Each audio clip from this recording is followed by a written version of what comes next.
Right.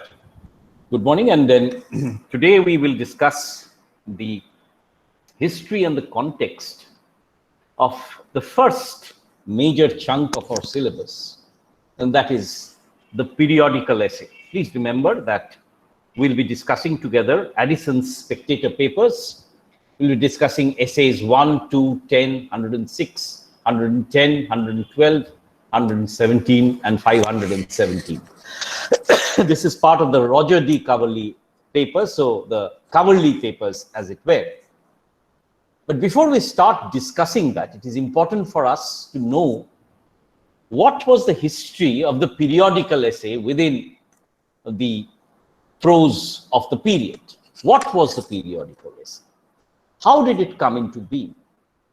Who were the proponents of the periodical essay, and what transitions did the periodical essay undergo during the period? So it is with that that I would like to present my slide here. And can all of you see this, the slideshow? Yes, Dada. Right, very good. Okay, so I have titled this particular slideshow as the Athenian itch, right?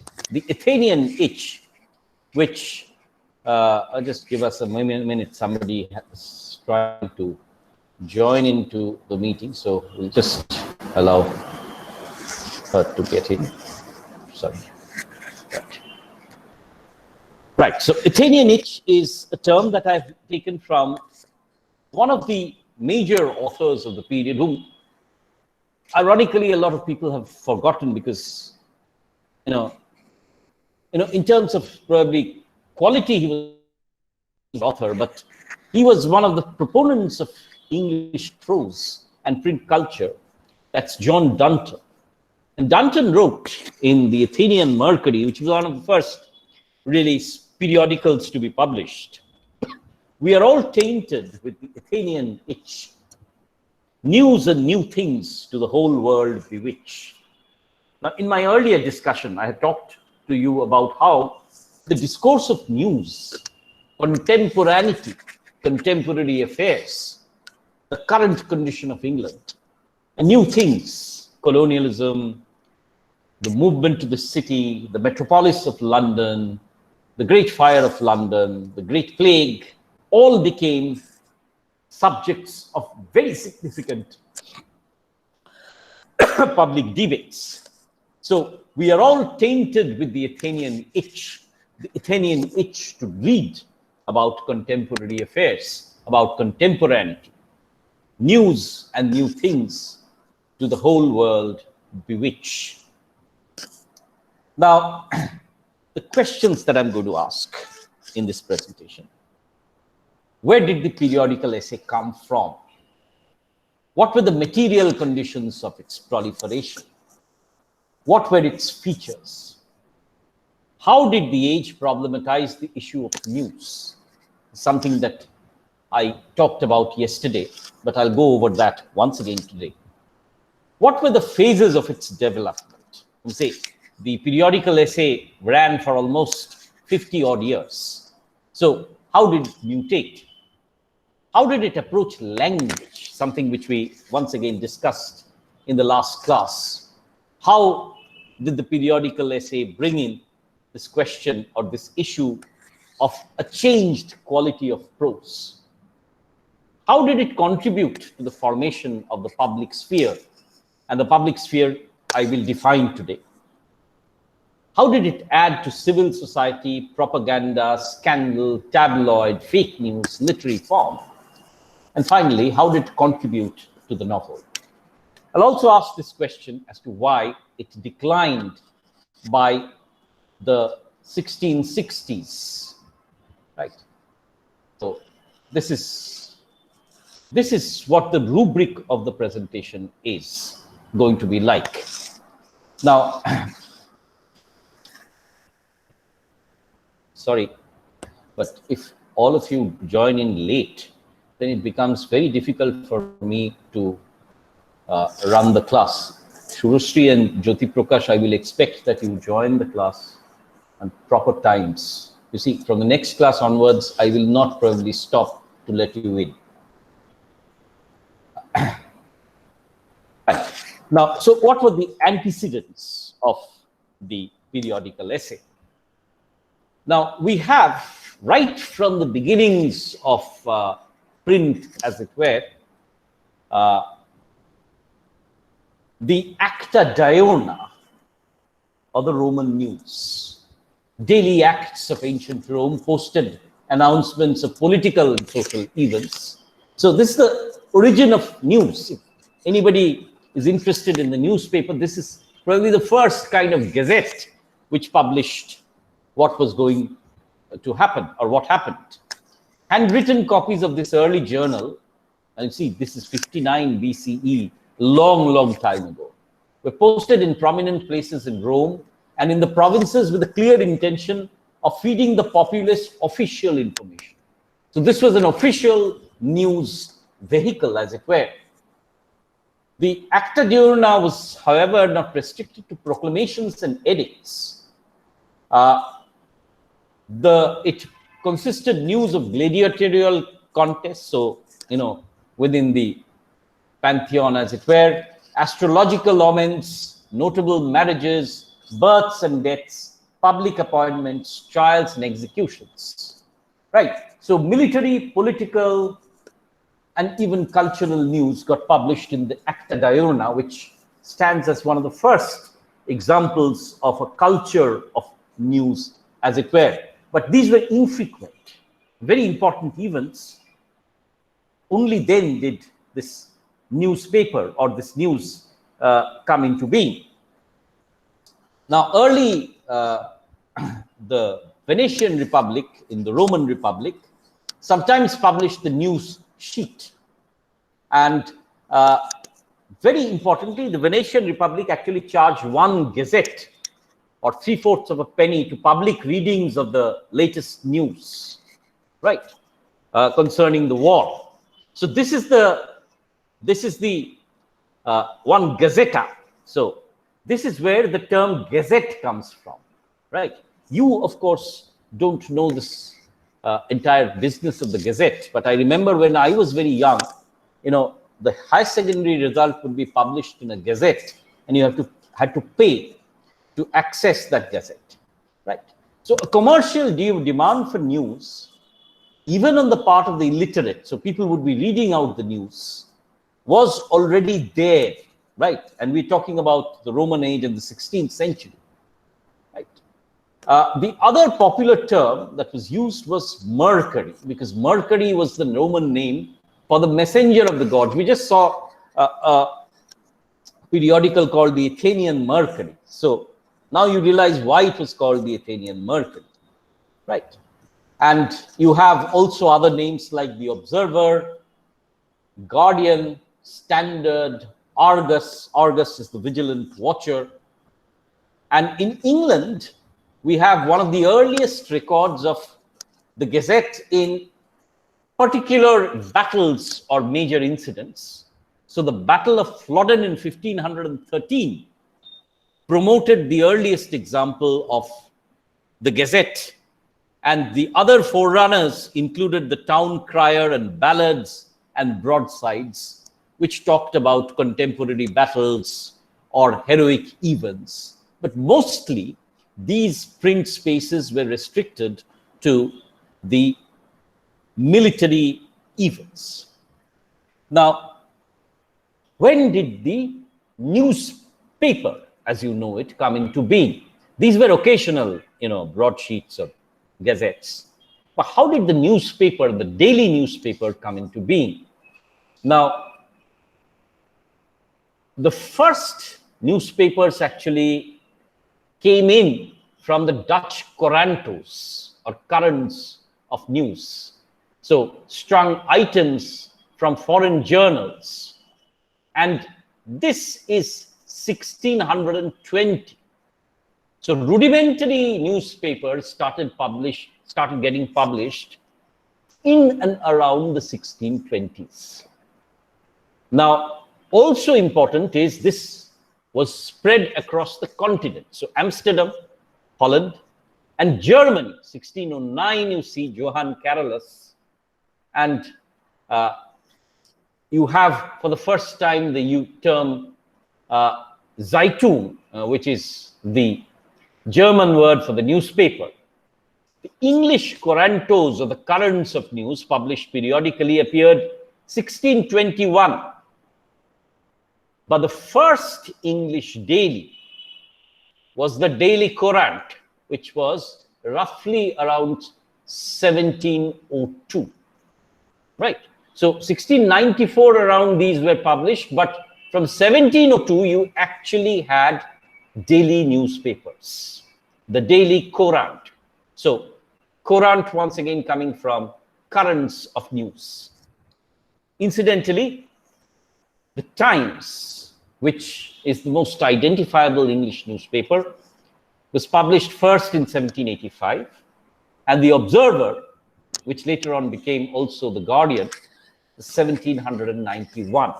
Right. So by the 18th century, all the major newspapers were in place.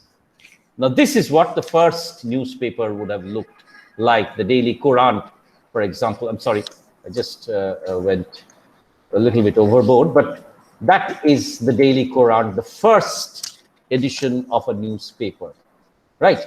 And you can see already within the newspaper, at the bottom of that page, you already have an advertisement, right? So news and advertisements went hand in hand, as it were, in the first issue. Now, this is the history of how the newspaper came into being. But let me now look at the context of the periodical essay. Why was this form important? Now, more than literary essays, it belongs to a specific time period because of its tight connection to specific changes in politics, in law, and in publishing practices. So it was a happy product of the times. Why? Why was news important?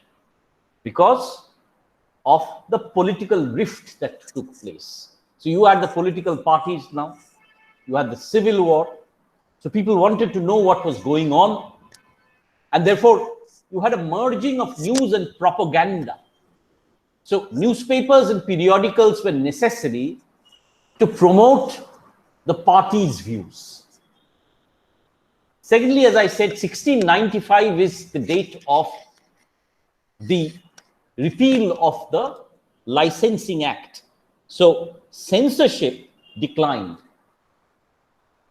There's a very robust public sphere and the rise of parliamentary democracy. So it was not authoritarian monarchy, but people wanted to exchange views. There was democracy, and therefore, different kinds of publications could sprout up. As I said, thriving cheap print culture, exponential growth of literacy and the reading public. Now, all these are, of course, reasons for which prose developed so phenomenally, but more specifically, the discourse of news. The rise of the middle class and the demand to consume news. So, people who were settled in London wanted to read about their own lives, the happenings in and around them. And there were a sizable population to which the newspaper catered. Colonization and the sudden broadening of horizons. So, you had to also know about what discoveries were being made, what new territories were being found, what ships were sailing where, what commodities were available. So colonialism suddenly broadened the horizons. Also very important was that the newspaper had to be distributed to people. So the penny post, so you could send the newspaper very quickly. Turnstiles, so roads were improved. And therefore you could send the newspaper from London to Newcastle on the same day. Earlier it took us 3 days. So very importantly, the turnstiles. And of course, newspapers were available at coffee houses. Remember, not everybody could afford to buy a newspaper. By the way, if you are aware, over the last few years, whenever I've been to London, I've tried to sort of read the newspapers there.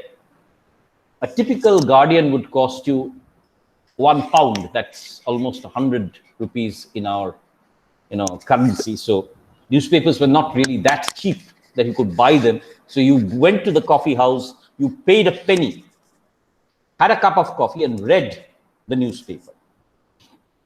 And of course, there was an exponential growth of trade, consumption, and the demand for advertisements.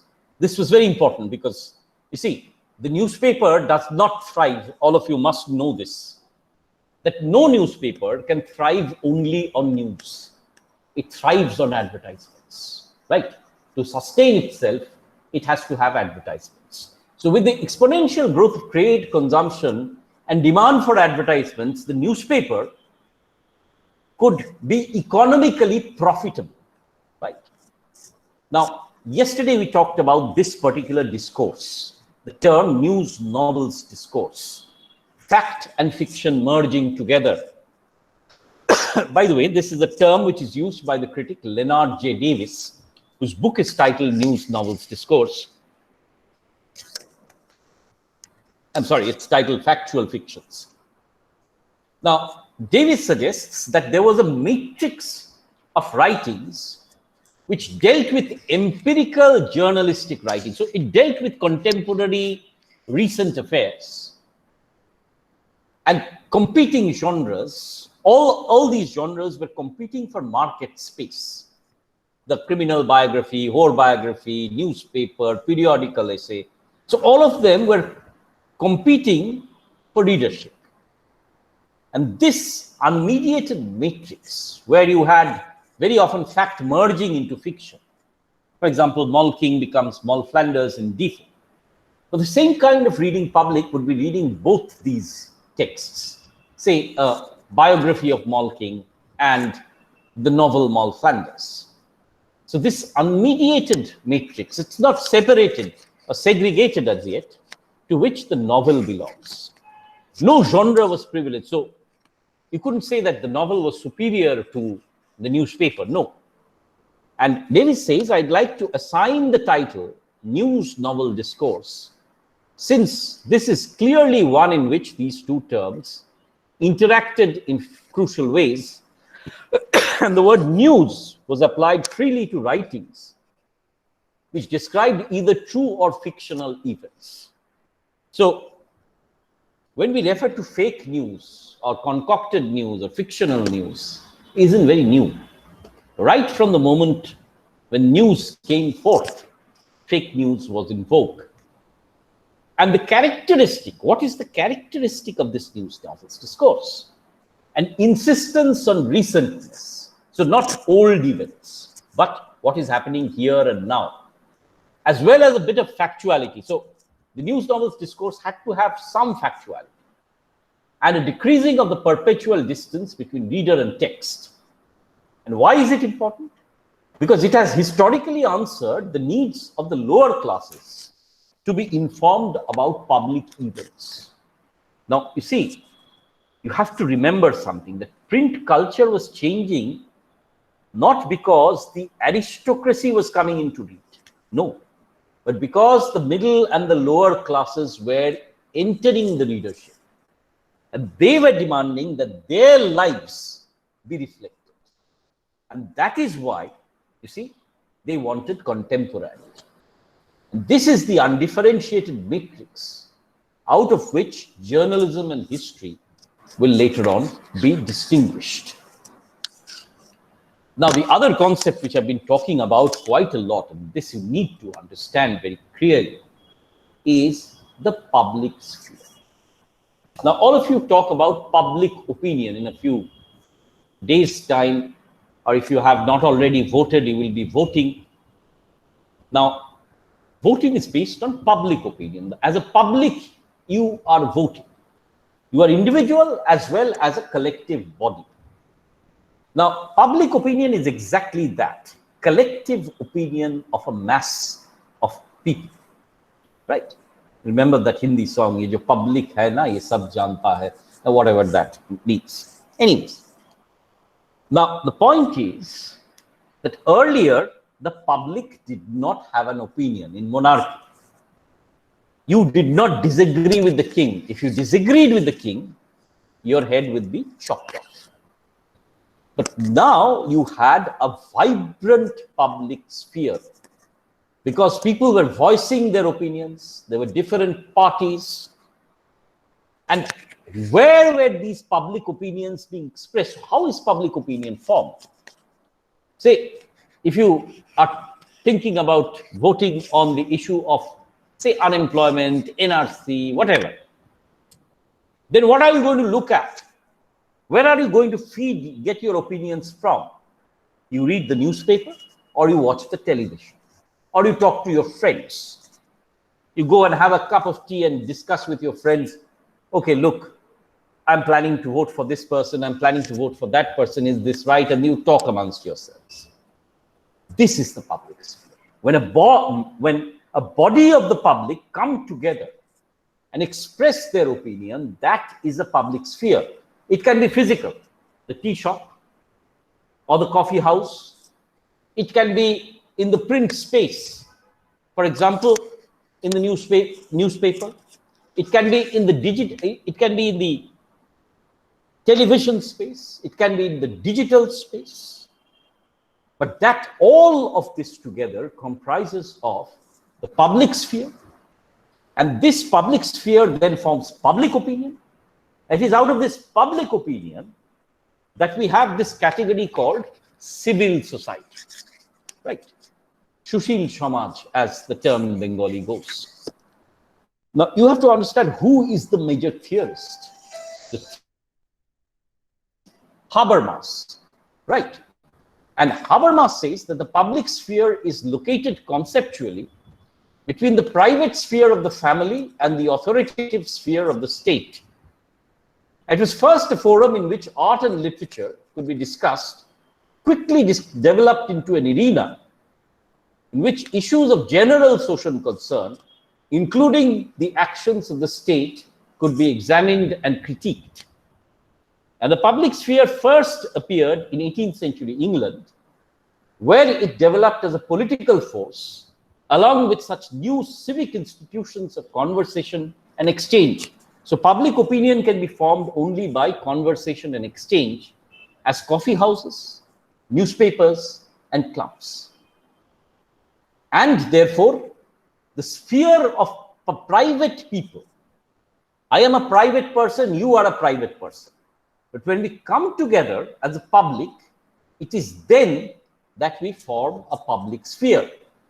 And it is claimed. So the common people claimed now the public sphere from above against the public authorities to engage them in a debate over general rules governing relations in the basically privatized but publicly relevant sphere of commodity exchange and social labor. So it was a capitalist society, but the rules that governed them were now being discussed by the public at large. And this used the people's public use of reason.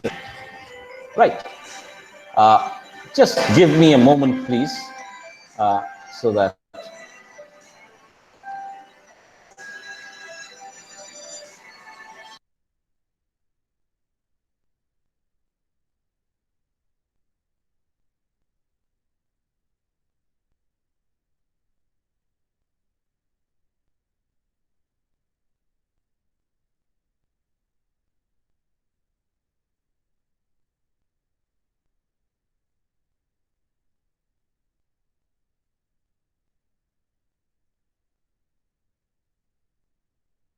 Right.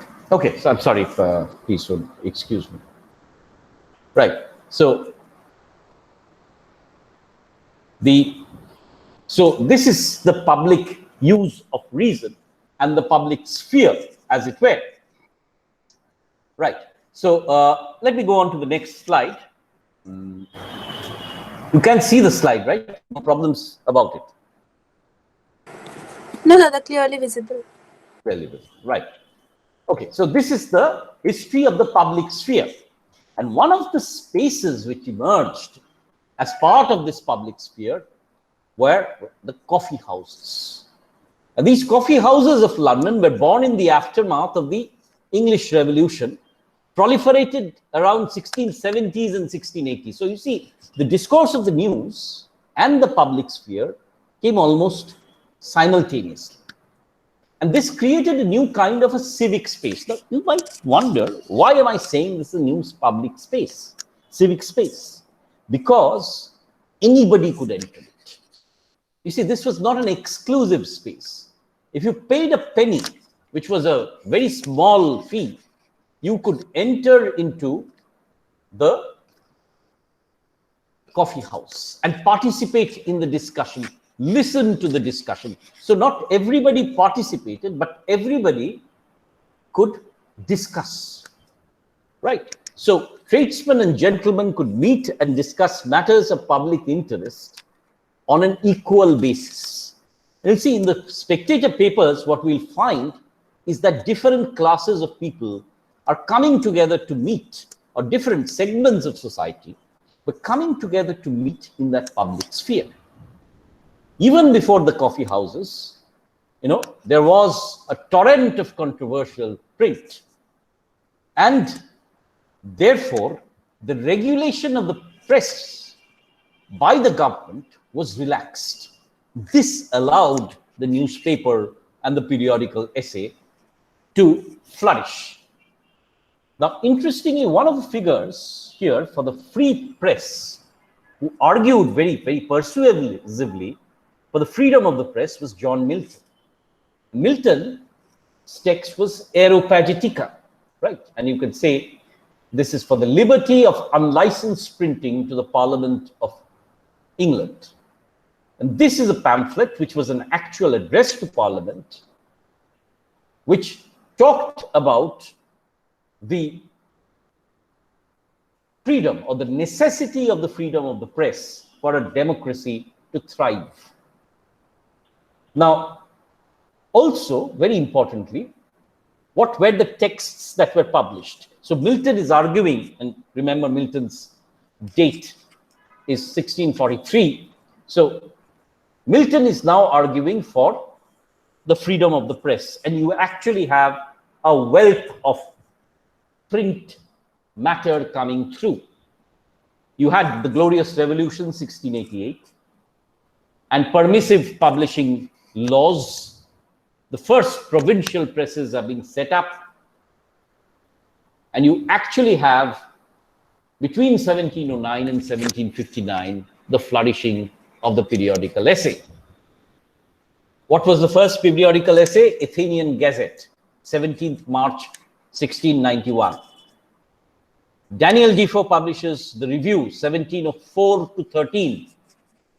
This is the modern periodical essay, where the writer's opinion on current political topics were given, introducing the editorial of the leading article. So you might just ask me, what is the difference between a periodical essay and a newspaper? So the newspaper records the news, right? And occasionally there is an editorial. If you read your newspaper, you find there's an editorial page where there are the editor's comments or a lead article, but the rest of the newspaper is all about the just reporting of the news. But the periodical essay was not just reporting of news. It was wholly, almost taken up by the editorial comments of one single individual. So it combined news and personal opinion. And that is why you find that every periodical essay had one editor who was the lead writer of the essay, right? So it could be John Dunton. And then once again, the Review, 1704 to 13. This was Defoe.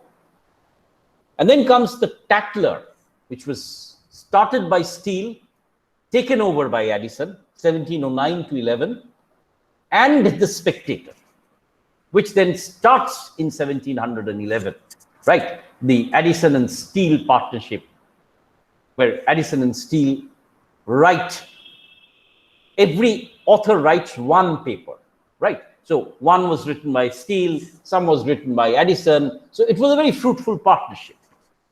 So once again, the date 1691, the Athenian Gazette, 1704, the Review, 1709, the Tatler by Steele, 1711, the Spectator by Addison and Steele. And then it declined, and its decline can be seen by 1759. On 24th November, this form dies out, and the newspaper goes from strength to strength. So what were the institutions that promoted the periodical essay? The coffee house and the post office, right? So whether the author is not in league with the general penny post office, otherwise you could not circulate. 3,000 copies of the Spectator, remember, were circulated, right? So you needed the post office to sort of send this regularly, right? The coffee house was even more important, you know. And 22 years later, Addison claims that every number of his Spectator attracted 20 readers in a coffee house. So that's mammoth, you know. And the coffee house was open from the morning till the almost dinner time. So the same Spectator paper was sort of put up on the board and people would come and read. So 3,000 copies were published. That's a huge number, by the way, at that point of time. And if every paper is read by 20 odd people, then that's 60,000 people reading the Spectator every day.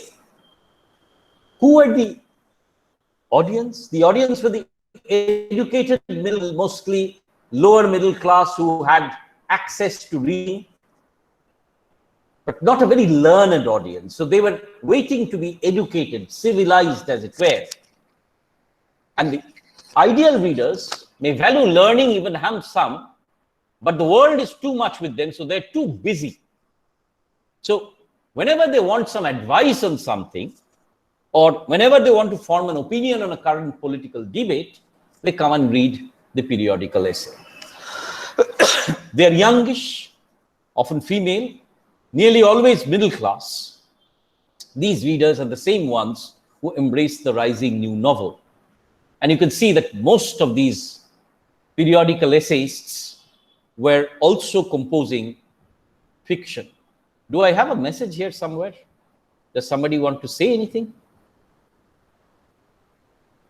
No, sorry, my mistake. Right. Okay. Sorry, let me come back to. So youngish and very importantly female, right? So that's a very important aspect that you need to understand, that therefore a lot of these Spectator papers actually deal with women, right? And most of them, these periodical essays also write novels. And very importantly, they are dealing with language. So they need a new language that can appeal to this young reading public. And therefore, there is a need for improvement and correction of English to make it more simple, to make it more accessible. And therefore, the rise of the periodical essay is associated with a revision of the English language also. And very importantly, many of these writers were also involved in the creation of dictionaries.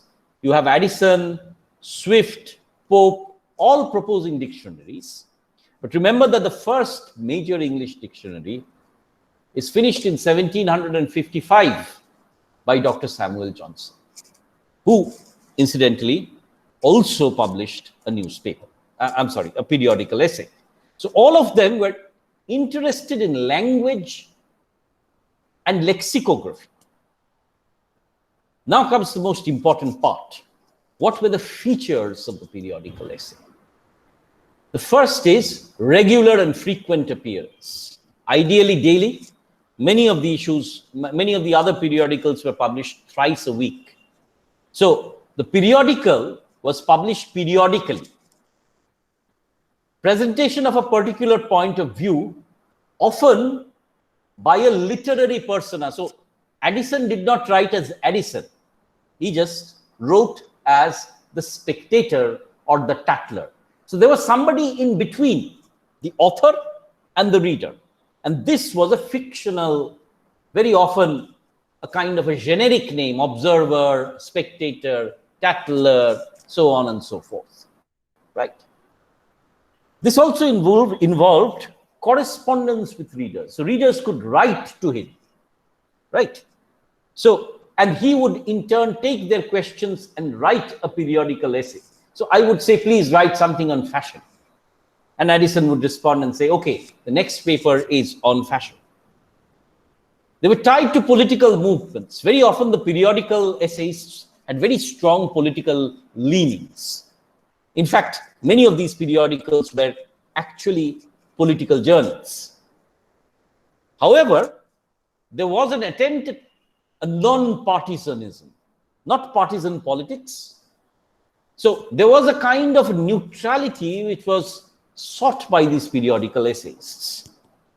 And therefore, it is important to understand that through the periodical essay, a movement is taking place about the writer. The writer is now no longer dependent on the patron, but he's now dependent directly on the reading public. So if the reading public pays for the periodical essay, then he can sustain himself and he does not have to go to a nobleman or a patron for his sustenance. So the freedom of the writer also is clearly associated with the rise of the periodical essay. Right, okay, let me take you quickly through the essayists. John Dunton, Athenian Mercury, 1691. Idea was to use the anonymity of print to create a dialogue between readers and a group of experts. By the by, he said that there was an Athenian board, which would be a board of experts, which would answer all their queries, right? The actual board was Richard Salt, a mathematician, John Norris, and Samuel Wesley, an Oxford graduate. And therefore, the Athenians discussed everything from whether salt was good for health to what scandal had broken out in England. And therefore, it was an important precursor to the Scandal Club in Defoe's Review and the Bickerstaff family in the Tatler and the Spectator Club. So even in the Spectator papers, we'll find a Spectator Club. Right, so Athenian society, Spectator Club. They were creating a set of characters. And such fictional social groups were often replaced by a singular personage. Now, in Dr. Johnson, you don't have a club or a society. You just have one man, the Rambler. But the presence of these people or the personage is very important to the structure of the periodical essay. So what were Dunton's questions? They say whether the soul is eternal, when Negroes shall rise, so at the last day, why the sea is salty, whence proceeds weeping and laughing for the same cause, what is happier, a married or an unmarried state, whether it is proper for a woman to be learned. And Dunton declared that the first Tuesday would be devoted to questions from women or about women, marriage or love, right? So you see, the contemporary issues about science, about women, about morality were all coming into the periodical essay. So the periodical essay was just reflecting the questions and issues of its times. That is how an Athenian Mercury would have looked like. And this is what the man who started the periodical essay actually looked like, John Dunton. You see, there's this picture of the Athenian society. So you have a crest and you have a group of learned people. Actually, later on, the Athenian society comprised of Dunton and his brother-in-law. So in Bengali, if you can say Jamai Babu or Shalamile, they took the reading public for a ride. So they all answered the queries and suggested that it was a huge, learned board which was listening. And you could see people are standing in queue before the Athenian society who is giving them their judgment, as it were. Interestingly, very interestingly, there were imitators, and women were a very important part of this entire readership. So you had a ladies' Mercury also, right? So the rising role of women in the reading public is starting to be felt. And therefore, you can see the novel also had to deal with the woman question. The question about women, their education, their readership is something that is coming into the fold, the very important discussions. Defoe, the review, 1704 to 1713. And please remember that this was probably the longest running periodical essay of the 18th century. One-man propaganda, all is sort of writings by Defoe. Originally titled A Weekly Review of the Affairs of France, and mostly political, talking about the English Protestant view, and periodically talked also about scandals, contemporary scandals. So little diversion as anything world occurs to make the world merry, or whether friend or foe, one party or another, if anything happens so scandalous as to require an open reproof of the world may meet with it there. So Defoe was combining, you see, delight with politics, something which the novel would later on do as well, right? So it's the early precursor to the novel also. And this section was called the Advice from the Scandal Club. So who slept with whom, or whose wife ran off with whom, and so on and so forth, right? And he expanded the list of standard products advertised in periodical journals to include remedies for venereal disease. Syphilis and gonorrhea were two notorious sexual diseases at this point of time. So Defoe was writing scandals and sexual escapades on the one hand. On the other hand, in the newspaper, he was also publishing, cures for sexual diseases. It's also less polite. Defoe was very direct. So you already have the language of the novel, less concerned with propriety, and less earnest than the essayists who followed him in the next decade, and a more earthy and empirical use of language akin to the newspaper. So this was very close to the newspaper, but written by one single individual, articulating one particular issue in one periodical essay, mostly political, bringing politics and scandal together, news and scandal together, and also advertisements. This is a picture of the review, right? Now, the review was meant for opining on political developments between France and England. It included reports on military battles, and later on, Defoe also started talking about the economy. So national credit, and you actually had a figure whom Defoe invented called Lady Credit. So economics entered into political discourse, and you have the newspaper as a vehicle of economy. Now, Defoe talks about this thing called credit. We could no more have carried on this war. And he talks about, very importantly, international trade, something which Adam Smith would be talking about in 70 years later on, 1776, in The Wealth of Nations. And gold, which had been the primary maker or the marker of a nation's wealth, now has become a commodity. Now we come to our authors, the next major important authors, Richard Steele and Jonathan Swift, started the Tatler, had a role in the Tatler, but the first Tatler was wholly a brainchild of Richard Steele. Remember, Richard Steele was also a dramatist of the period, wrote sentimental dramas. The Tatler was built on the material framework of the newspaper. Steele was also the editor of the government-sponsored newspaper, the London Gazette. Now, for the Tatler, you actually had a figure who sort of wrote most of these papers, who was this persona called John Bickerstaff. And from number 12, Steele declined to print news. He just printed opinion and literary pieces.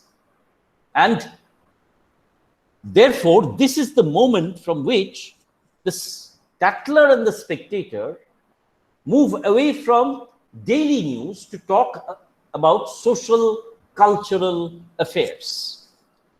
And therefore, what was the motto of the Tatler? This is from Juvenal, first satire. Whatever mankind does is grist for our mill. So we return back to this question about human nature, human activity. And in a way, what was happening was certain political, cultural, literary issues were taken, but they were made into literary pieces.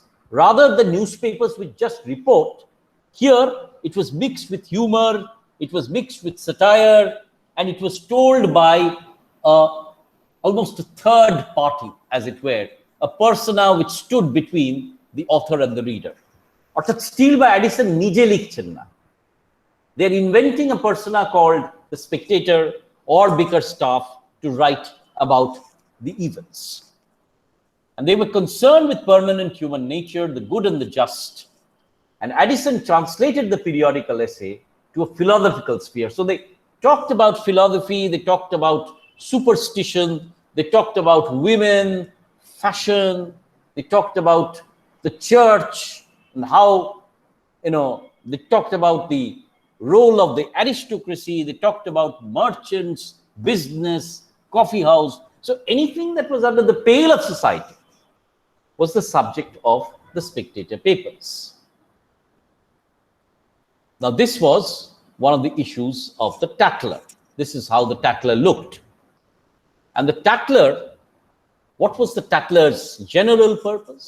Expose the false arts of life, to pull off the disguises of cunning, vanity, affectation, and recommend this general simplicity in our dress, our discourse, and our behavior. So you see, this is how the the periodical essay was trying to shake public opinion and trying to create a model for civil society, civil behavior in terms of dress, in terms of discourse, the way we speak, and in the terms of how we behave.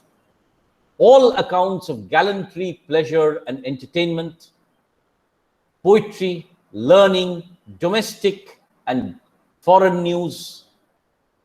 And what else shall I offer on any other subject? My own apartment. So, you see, very interestingly, the Tatler was asking people to invite, issues on which Steele could write. And the Spectator finally makes its arrival, 1st March 1711. So we are,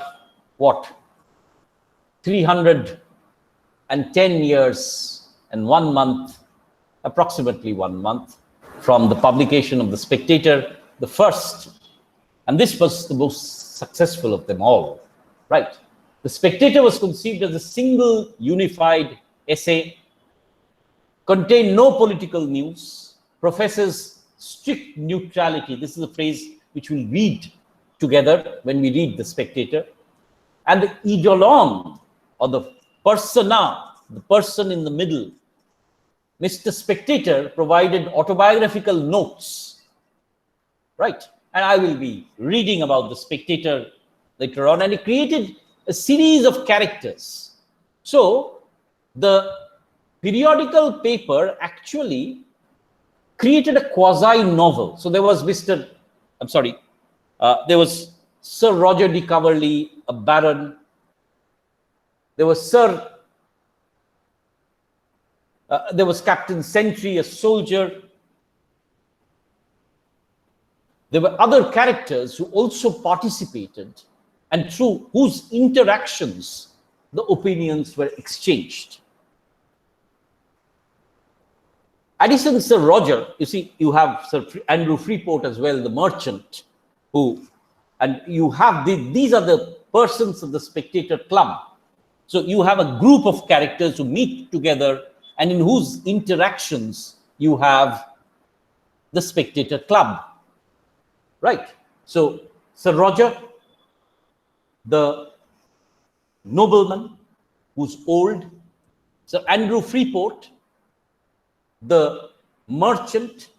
Remember, these are the two most important, that Sir Roger and Sir Andrew are both knights. So you can note the importance of the merchant as who is replacing the old baron or the old nobility as the most important member of society. You had old Will Honeycomb, the old restoration rake. You had Captain Sentry, a retired soldier, a clergyman who is silent, the spectator who is also very silent, who just observes.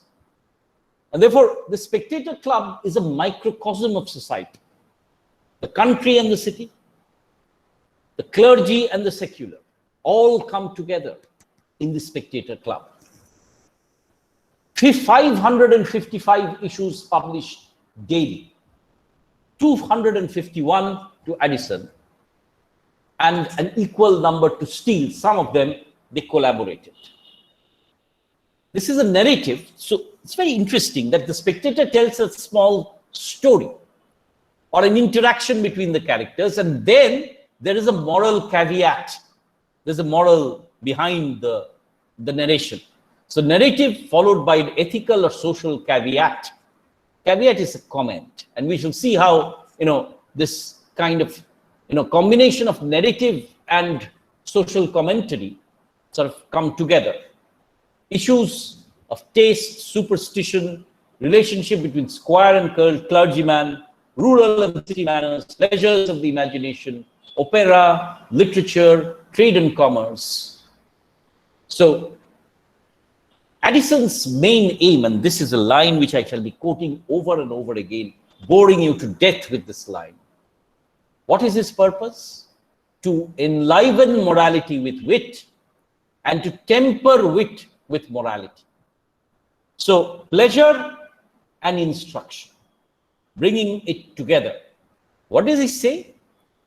He says, it was said of Socrates that he brought philosophy down from heaven to inhabit among men. I shall be ambitious to have it said of me that I have brought philosophy out of closets and libraries, schools, and colleges.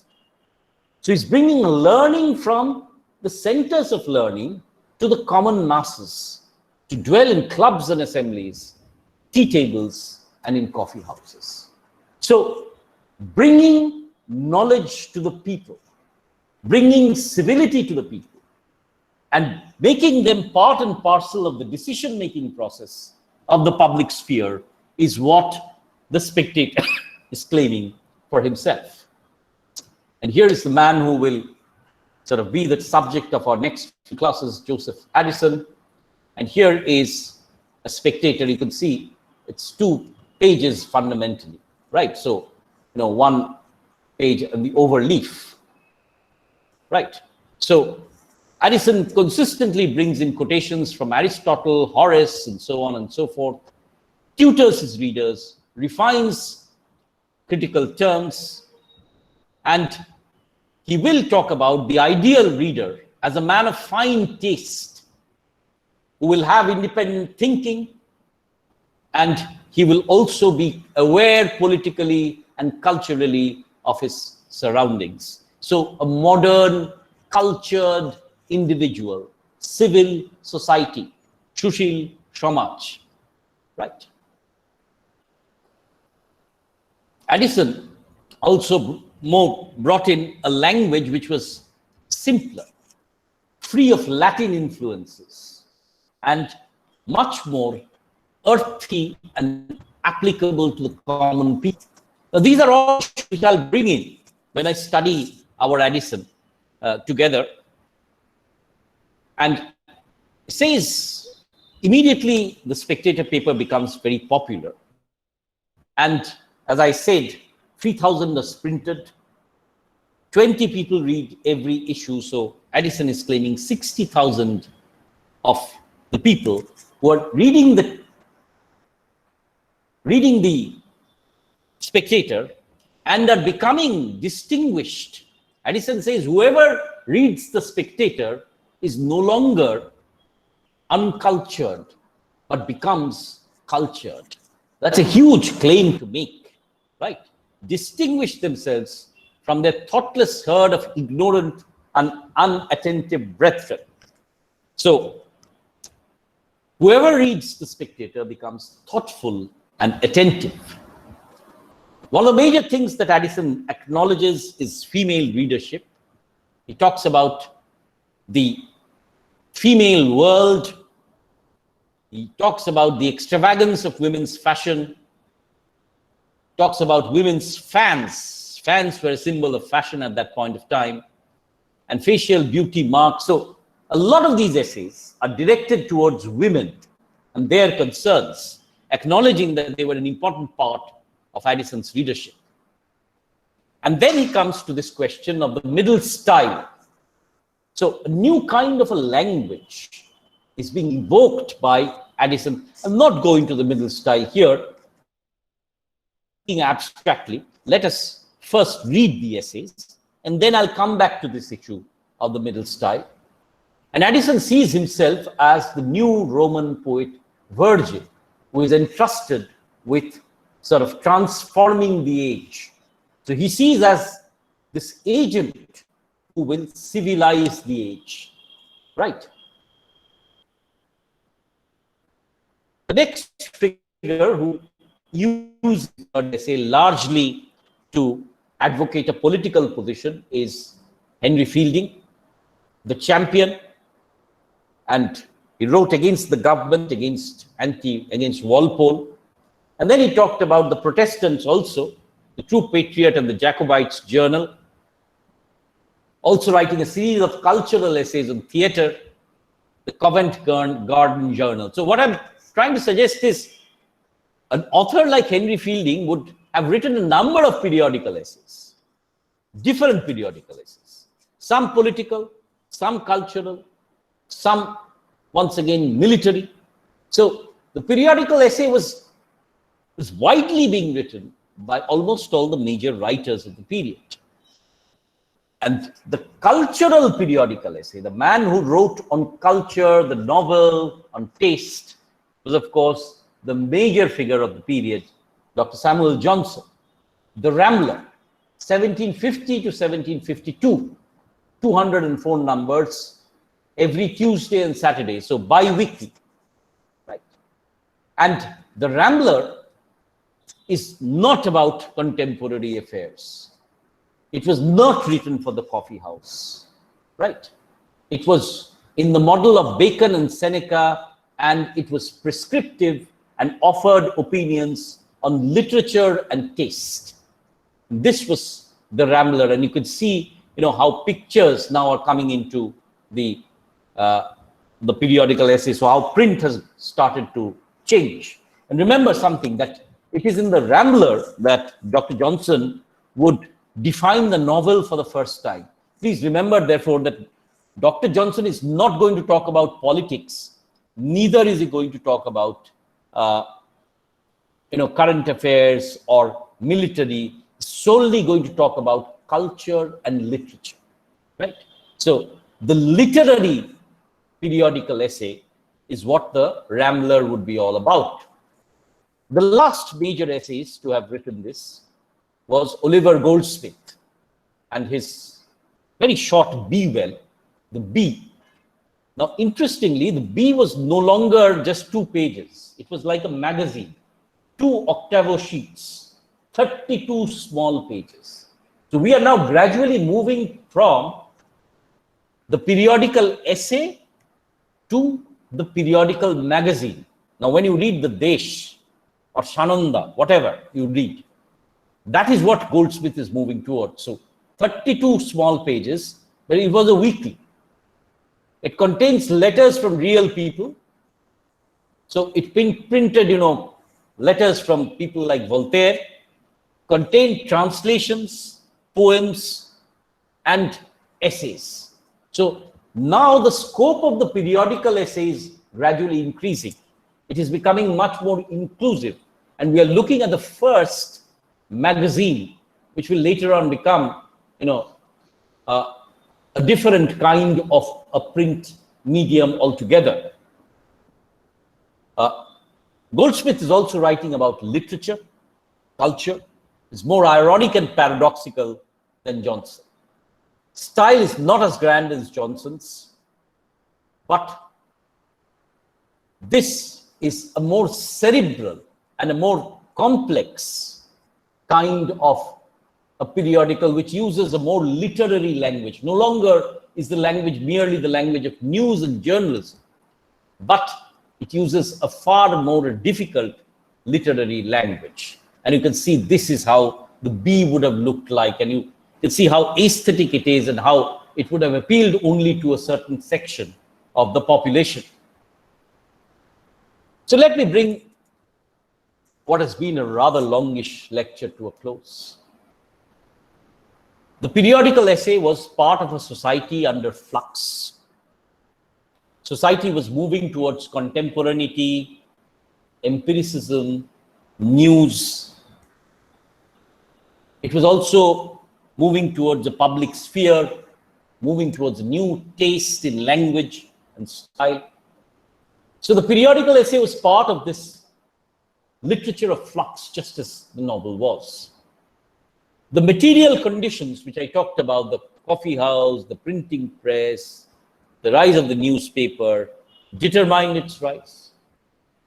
Problematizes the news novels discourse. They existed on the margins of news and novels.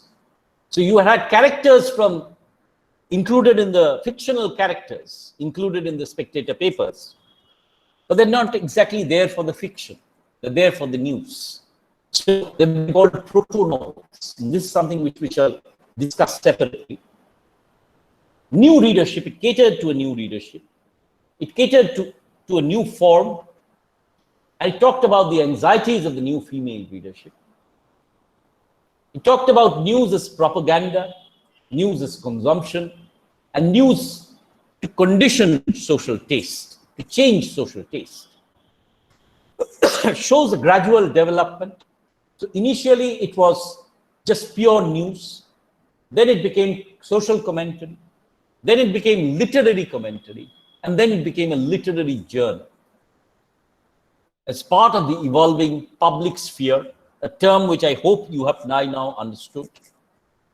And within its variety, it created some very interesting parallels with our contemporaries. So the mixing of news and novels, journals, periodical papers, and so on and so forth. Right. I think that's all that I had to say on the periodical essay. I think this particular lecture will be very useful to you whenever you go back to your exam preparations for this periodical essay. I've given you a comprehensive history, and I've tried to give you the mutation of the periodical essay and the features of some of the major essayists. Now, once we come back, we'll come back to this PowerPoint presentation while we are discussing Addison. But now it becomes important for us to actually read some of the Spectator papers to understand what Addison and Steele were planning to do in the Spectator papers. So once we now get to the text, we can then come back to this PowerPoint presentation once again at the end of our course and thrash out a few questions that we would have. It is with that then that I am stopping the recording so that we can take your questions.